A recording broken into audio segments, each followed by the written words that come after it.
इस वक्त की बड़ी खबर आपको बता रहे हैं। विधानसभा चुनाव से पहले ही यूपी में कांग्रेस पार्टी को तगड़ा झटका लग गया है। मायावती आवास पहुंचे कांग्रेस नेता, उनसे मिलने के लिए मायावती ने उन्हें वापस लौटा दिया है, जिसके बाद से कांग्रेस के खेमे में खलबली मची हुई है। इसी पर और जानकारी के लिए मेरे साथ मौजूद है मेरे सहयोगी नवेंदु सर। कांग्रेस पार्टी के नेता मायावती से मिलने पहुंचे थे, लेकिन मायावती ने उल्टे पांव उन्हें वापस भेज दिया। देखिए, ये तो होना ही था, क्योंकि कांग्रेस पार्टी जिस राजनीति को लेकर आगे बढ़ रही है लगातार, अब जितनी भी सियासी पार्टियां हैं उत्तर प्रदेश में, वो इस बात को समझने लगी है कि कांग्रेस सिर्फ अपना फायदा देखती है, और इसी को लेकर अब जोरदार झटका कांग्रेस को लगा है। मायावती से मिलने पहुंचे कांग्रेस के दो बड़े नेता, एक तनुज पुनिया जो पार्टी के सांसद हैं, और दूसरे राजेंद्र पाल गौतम जो बड़े नेता हैं पार्टी के। इन्होंने घंटों तक वहां पर इंतजार किया, लेकिन मायावती से इनकी मुलाकात नहीं हो पाई और इनको मजबूरी में वहां से वापस आना पड़ा।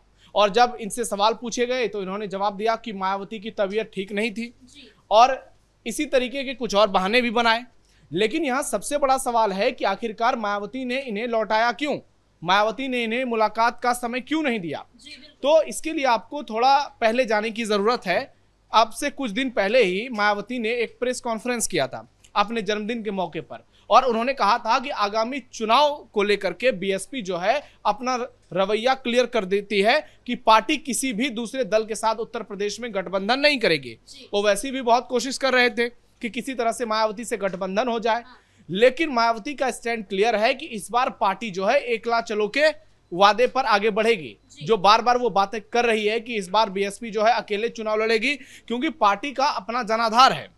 मायावती का फैसला क्या ये फाइनल फैसला है, इस पर भी सवाल उठ रहे हैं, क्योंकि अभी चुनाव दूर है, 8 से 9 महीने का वक्त बचा हुआ है। ऐसे में क्या मायावती अपने इस फैसले पर कायम रहेंगे? कांग्रेस से तो वो गठबंधन नहीं करेंगे, लेकिन क्या वो आगे चलकर बीजेपी के साथ गठबंधन कर सकती हैं? क्या वो दूसरे ऑप्शन को देख रही हैं? तो ऐसे बहुत सारे सवाल हैं, लेकिन फिलहाल कांग्रेस पार्टी को ये बड़ा झटका लगा है। इस खबर तो ऐसी आई है कि राहुल गांधी की कोई बहुत ही गोपनीय जानकारी और कोई दरख्वास्त लेकर वो मायावती के पास पहुंचे थे, लेकिन मायावती ने उन्हें समय ही नहीं दिया। देखिए, कोई गोपनीय जानकारी नहीं होगी। राहुल गांधी जो उत्तर प्रदेश की राजनीति में उनका जनाधार अब वैसे भी नहीं रहा है। समाजवादी पार्टी और अखिलेश यादव की बदौलत 2024 में ये 6 सीटें किसी तरह जीत गए, और राहुल गांधी अपनी सीट रायबरेली को उन्होंने किसी तरह से निकाल लिया। तो इनको लगा कि 2024 के लोकसभा चुनाव के नतीजे अब 2027 में भी नजर आएंगे, तो इन्होंने जो है हाथ पैर मारना शुरू कर दिया। कांग्रेस को लगता है कि वो पीडीए वोट जो अखिलेश यादव जिस बात को लेकर आगे बढ़ रहे हैं, अगर दलितों में कांग्रेस पार्टी उस एक बार फिर से संविधान खतरे में वाला नैरेटिव डाल देगी, तो शायद उत्तर प्रदेश में कुछ सफलता मिल पाए। जरा आंकड़ों की भी बात कर लेते हैं। यूपी में दलितों की आबादी 21% के आसपास है, और मायावती आज भी दलितों की सबसे लोकप्रिय नेता के तौर पर देखी जाती हैं, और उनका अपना एक जनाधार है। 2024 के लोकसभा चुनाव में जरूर वो घटा, जो वोट शेयर उनका 2022 में 20% के आसपास था, वो घटकर 11%, 10% हो गया। लेकिन आज भी 21% दलित वोटर यूपी की राजनीति में बेहद निर्णायक है, और उनमें से 11% जाटव समाज से आते हैं, जिस समाज से खुद मायावती आते हैं। और दलित समाज का जो वोट है यूपी में, वो 150 से ज्यादा सीटों पर इंपॉर्टेंट है। इससे आप समझिए 86 सीटें यूपी में आरक्षित हैं, 84 एससी के लिए और 2 एसटी के लिए। तो उत्तर प्रदेश की राजनीति में दलित वोट को अपने तरफ खींचने के लिए हर पार्टी पूरी कोशिश में लगी हुई है, और कांग्रेस जो आजकल खुद को दलितों की सबसे बड़ी मसीहा के तौर पर पेश करती है, उसको लगता है कि अगर मायावती के साथ आ जाएंगे तो उन मुसलमानों का तुष्टीकरण वो करते ही हैं, साथ में अगर दलितों का कुछ तबका उनके साथ मिल जाए तो हो सकता है समीकरण कुछ बदल जाए। लेकिन यहाँ पर सवाल दूसरा है, आखिरकार राहुल गांधी के लोग मायावती से मिलने क्यों पहुंच रहे हैं? क्या समाजवादी पार्टी के साथ उनके रिश्ते लगातार खराब होते जा रहे हैं? क्योंकि हाल के दिनों में राजकुमार भाटी का जो बयान आया था, उस बयान के बाद कांग्रेस ने सपा के खिलाफ मोर्चा खोल दिया, और अजय राय ने राजकुमार भाटी के बयान की खूब निंदा की।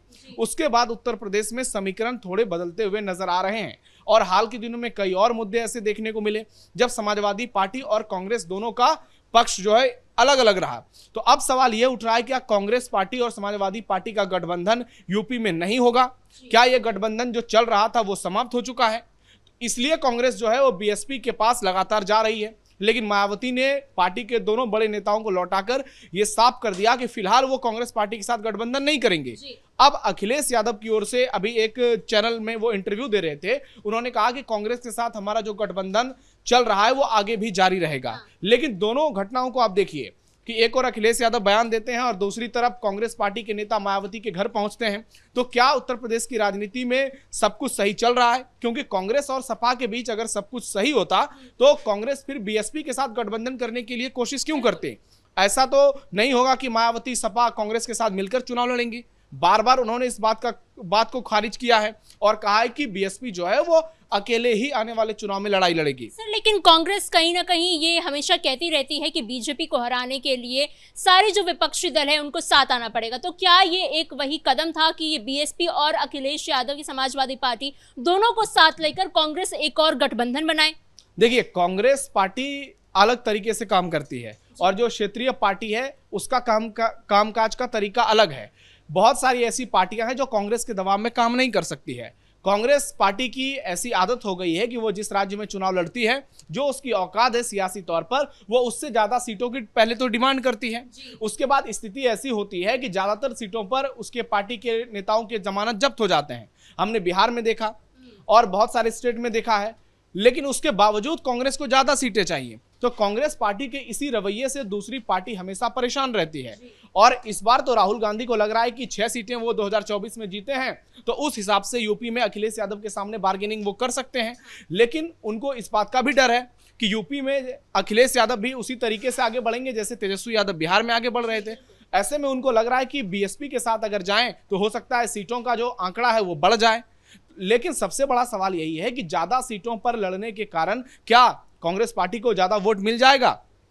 इसी को लेकर कांग्रेस पार्टी अक्सर घिरती है कि वो उन सीटों का चयन नहीं कर पाती है जो विनिंग सीट होती है। वो उनका ज्यादातर फोकस इस बात पर होता है कि ज्यादा से ज्यादा सीटें अपने पाले में कैसे लाएं और जो नैरेटिव है उसमें कांग्रेस पार्टी को कैसे मजबूत दिखाया जाए। लेकिन राहुल गांधी की यह रणनीति पिछले कुछ चुनाव से लगातार फ्लॉप साबित होती हुई नजर आ रही है। अब देखना यह होगा कि कांग्रेस पार्टी की बात उत्तर प्रदेश में कौन कौन सी पार्टी मानती है, क्योंकि यहां पर ओवैसी भी एक फैक्टर होंगे। वो भी लगातार कोशिश कर रहे हैं कि बीएसपी के साथ गठबंधन हो जाए। लेकिन सबसे बड़ा सवाल तो यह भी है, क्या जिस तरीके से दलित वोटरों के नाम पर राजनीति चल रही है, सीएम योगी आदित्यनाथ का मुकाबला ये लोग कर पाएंगे? क्योंकि दलितों का एक बड़ा तबका है उत्तर प्रदेश में जो बीजेपी के साथ जाते रहा है। 2017 से पहले मायावती का बहुत बड़ा जनाधार रहा, लेकिन उसके बाद दलित वोटरों में बिखरा हुआ। और 2017 के चुनाव, 2022 के चुनाव में दलितों ने बीजेपी का साथ दिया। 2024 के लोकसभा चुनाव में जरूर दलित वोट छिटके और उसका इंपैक्ट भी देखने को मिला कि बीजेपी 33 सीटों पर सिमट गई और समाजवादी पार्टी को सबसे ज्यादा 37 सीटें मिली और कांग्रेस को भी 6 सीटें मिली। लेकिन उसके बाद फिर उपचुनाव हुए और उपचुनाव में बीजेपी की बंपर जीत हुई। तो अब सवाल ये उठ रहे हैं, क्या दलित वोटरों में एक बार फिर से सीएम योगी आदित्यनाथ की जो लोकप्रियता है वो बढ़ती हुई नजर आ रही है?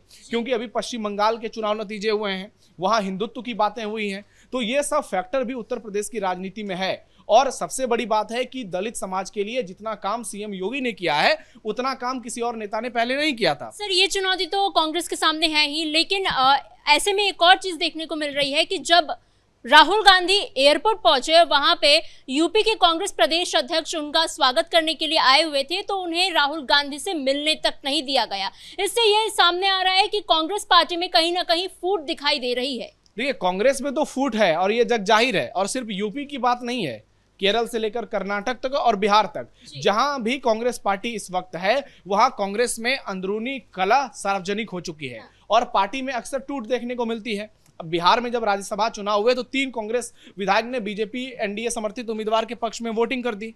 तो आप इससे समझिए कि उत्तर प्रदेश हो या देश का दूसरा राज्य हो, वहां कांग्रेस पार्टी इस वक्त कितनी कमजोर होती जा रही है। और यूपी में ही कांग्रेस पार्टी के नेताओं की अलग अलग राय है। राजकुमार भाटी का जो अभी बयान आया था उस पर आप देखिए, अजय राय कुछ और बोल रहे हैं, स्नेहशीष कुछ और बोल रहे हैं, दूसरे नेताओं का कुछ और बयान सामने आ रहा है। तो पार्टी में एकजुटता वो किसी तरह से नजर नहीं आ रही है। दूसरी तरफ बीजेपी है जो लगातार एकजुट नजर आ रही है। केशव प्रसाद मौर्य का बयान आया कि हम सीएम योगी के अगुवाई में ही अगला विधानसभा चुनाव लड़ेंगे। आज भूपेंद्र चौधरी का भी बयान सामने आ गया। तो आप इससे समझिए कि एक और एनडीए गठबंधन कितना मजबूत है। तो दूसरी तरफ कांग्रेस पार्टी हो या विपक्ष की दूसरी पार्टी हो, उसके भीतर अंदरूनी कलह ज्यादा है और पार्टी की रणनीति जो है वो जमीन पर उस तरह से मजबूत नजर नहीं आ रही है और इसीलिए इसका खामियाजा आने वाले चुनाव में पार्टी को भुगतना पड़ सकता है। और कांग्रेस जिस तरीके से उत्तर प्रदेश में आगे बढ़ रही है, अब तक कुछ क्लियर नहीं हो पाया है कि पार्टी किस तरह से आगे जाएगी, पार्टी का रोड मैप क्या है। यूपी के चुनाव में अक्सर पार्टी एक्सपेरिमेंट करते हुए नजर आई है। पिछले कुछ चुनाव में कभी प्रियंका गांधी वाड्रा को कमान दिया गया, तो कभी अखिलेश यादव से गठबंधन किया गया, 2 लड़के की बात कही गई, लेकिन हर बार योगी के सामने ये चारों खाने चित होते हुए ही नजर आए। ऐसे में इनको लग रहा है कि अगर किसी तरह से मायावती इनकी बात मान लें तो हो सकता है यूपी में अस्तित्व बचाने का संकट इन पर ना आए। लेकिन अभी 8 महीने का लगभग वक्त बचा हुआ है। अब देखना यह होगा कि इन 8 महीनों में क्या कुछ सियासी फेरबदल नजर आते हैं, लेकिन फिलहाल कांग्रेस पार्टी हर तरफ से बेहद कमजोर नजर आ रही है। जी सर, इन तमाम जानकारियों के लिए धन्यवाद। कुल मिलाकर कांग्रेस पार्टी यूपी में अपना अस्तित्व बचाने की कोशिश कर रही है। मायावती से गठबंधन के लिए कुछ कांग्रेस नेता पहुंचे जरूर थे, लेकिन मायावती ने उन्हें वापस लौटा दिया। फिलहाल इस ब्रेकिंग में इतना ही। कैमरा पर्सन राजकुमार के साथ मैं समीक्षा तिवारी, कैपिटल टीवी उत्तर प्रदेश।